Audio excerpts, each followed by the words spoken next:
Nako, matindi ho ito't bigla ang pangyayari. Impeachment laban ho kay Senador Escudero. Right, welcome back to my YouTube channel. I'm Andy's Vlog. Nako, ay nagkabistuhan na ho. Nagkalabasan na nga ba ho? Ito nga ibabahagi ko po sa inyo sapagkat itong si Senador Escudero ay lumabas na ho ang tunay na kulay pagdating ho sa pera. Mantakin nyo ho, nag-insert ho ng bilyones na pera, mga kaibigan, dito sa nakaraang budget na natuklasan, mga kaibigan, na ang nakinabang ng iba ay itong kanyang mga kaaliado para nang sa ganun ho manatili siya sa pwesto bilang Senate President. Isang like muna sa video na ito kung nagustuhan nyo po. Sabay-sabay po nating i-like ang video na ito. Sa lahat po ng hindi pa nakasubscribe dito sa aking YouTube channel, please subscribe. Maraming salamat po. Pwede rin po kayong mag-share ng video na ito. Huwag na po natin patagalin, mga kaibigan, dahil dito ay napakarami ang nananawagan ho na kailangan na rin i-impeach itong ama ng Senado kung turingan ba't kalukuhan ho ang mga pinagagagawa nitong si Escudero. Aba, ito ho, nakakagulat ho ito. Bilyones na pera ang usapin ho dito, mga kaibigan. Nandyan ho, naka-flash sa screen. Pwede nyo pong i-screenshot. Marami na rin po ang nag-topic nito. Ba't dito ho tayo kumuha sa Abante? Dahil mas mabuti na Tagalog ho ang ating tinatalakay at ibinabahagi ko po sa inyo. Nagkakahalaga umano ng 142.7 billion ang budget insertion ni Senador Chis Escudero sa 6.3 trillion national budget kung saan inilaan sa infrastruktura ang pinakamalaking bahagi. Nako, ay matindi ho ito.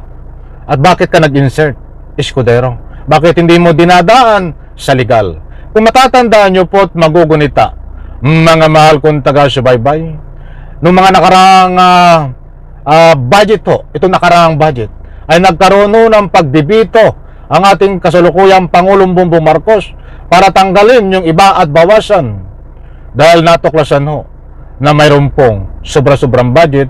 But lumabas din ho na mayroon din po nag-insert na mga budget. Pagkatapos po niyan ay may lumabas pong ganito na ika nga po isa si Escudero dito po nung nag-insert ng 142.7 billion insertion ni Escudero. Lumabas na ho ang tunay na kulay, mga kaibigan. Kung may piatos ho, mga mahal kong taga-subaybay, katulad ni Sara Duterte, ang kanyang amo at ang kanyang pinagtatanggol. Kaya pala naman ito ay ayaw at ginagawa ng paraan para ma-dismiss ang impeachment laban ho kay Sara Duterte. Ay magaling din ho pala ito, gumawa ng paraan. Itong si Chis Carls, kung may piatos ho ay may Chis Carls, may Chis Ham, mga kaibigan. Medyo hindi natin napadaanan lahat ito dahil mahaba pong usapin. Medyo pahapiyaw pa lang, mga mahal kung taga-subaybay. At ito pa ang mas matindi. Dahil dyan sa 52.7 billion road project ni Chis Escudero, tadtad ng red flags. Ibig sabihin ay pumapasok ito na talagang gumagawa si Escudero ng paraan, pukos-pukos ng mga pera. Kunwari ay ganito at ganito ang magmamay-ari at ilalagay sa mga project, but mga kaibigan ay questionable po, malaking question mark. O ito pa, isa pang proyekto ay ang 25 million na kalsada papunta sa Pinaglagdaan Elementary High School ng 1 minutong lakad lang umano ang agwat. Bukod sa malaking halaga, may kahina-hinala rin budget umanong level sa budget. Mantakin nyo isa pang proyekto ay ang 25 milyong kalsada papunta sa Pinalagdan Elementary and High School na 1 minutong lakad lang umano ang agwat. 1 minutong lakad mo, yung kalsada. Nagkakahalaga ho ng 25 million. Kaya't pumapasok ko dito, mga kaibigan, na ito ay napakalaki pong questionable na bilyones na pera. Itong usapin na in-insert ho ni Escudero dito po sa nakaraang budget, mga mahal kung taga-subaybay. Sandali, at lilinawin natin ito kung ano to. Ulitin ko po. Nagkakahalaga umano ng 142.7 billion ang budget insertion ni Senador Chis Escudero sa 6.3 trillion national budget, kung saan inalaan sa infrastruktura ang pinakamalaking bahagi. So ito po yung nakaraan na national budget, mga kaibigan. Abangan po natin, mga mahal kong taga-subaybay, dahil marami ho na kaalyado at kaalyado ang makinabang dito sa budget na ito, mga mahal kong taga-subaybay. At ayon ho sa lumalabas na impormasyon, kaya nananatili sa pwesto at manatili pa sa pwesto bilang Senate President itong si Escudero dahil sa nakuha na limpak-limpak na budget nitong kanyang mga kaalyado sa pangunguna ho ni Senador Joel Villanueva, dahil siya ho ang pinakamalaki na nakuha ho na budget, mga kaibigan. Sana ba mayroong report dito yun itong si Senador Villanueva, nasa na saka natin bigyan natin ng parto, dahil ang mga kaalyado niya po ang siya nakakuha ng napakaraming budget bilang suhol di umano dito ho sa pananatili niya sa pwesto. Aba, ay may dugong sa Radio 30 pala ito, di ba?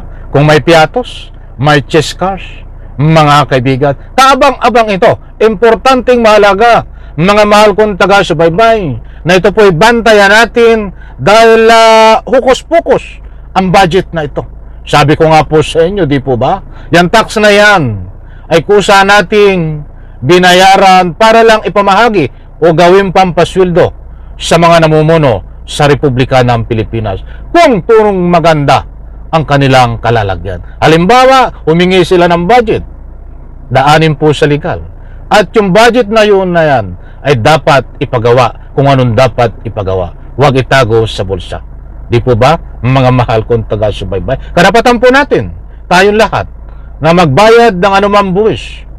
At karapatan din po natin na ungkatin kung saan dinadala ang buwis na binabayaran ng taong bayan. At syempre, katulad doon ito na lumalabas, nagalawan ni Escudero. Saan nga dinala ni Escudero?